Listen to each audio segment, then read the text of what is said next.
In the Nusayrat refugee camp south of Gaza City, this restaurant promises to serve a taste of Aleppo. Anas takes pride in preparing traditional Syrian food. After his restaurant in Aleppo was destroyed by bombing, he fled to Egypt and then slipped into the Gaza Strip through a tunnel in 2013. This restaurant is identical to the one he left behind. Of course, because of the cultural differences, the food is different, and sometimes we enjoy tasting other types of food, especially Arab and Syrian cuisine. Syrian dishes are renowned for being delicious.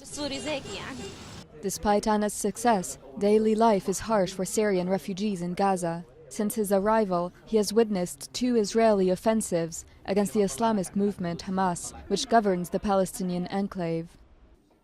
Life in Gaza is difficult. There's an economic blockade and life is exceptionally expensive. For instance, because of the blockade, I can't leave the Gaza Strip because I'm Syrian. My passport has expired, it's no longer possible to use the tunnels, and I can't go through the checkpoints. These things really affect our morale. Unemployment is endemic in the small territory ravaged by 3 wars since 2008.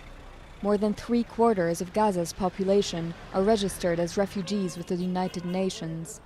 The UN agency in charge of Palestinian refugees is a vital source of aid, but it exclusively supports Palestinian refugees. And Syrian refugees like Majed and his family are often dependent on NGOs for handouts.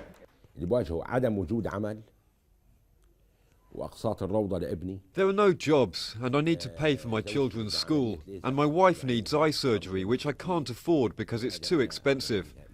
There are many difficulties. Anas's parents are still living in Aleppo, and he thinks about them every day.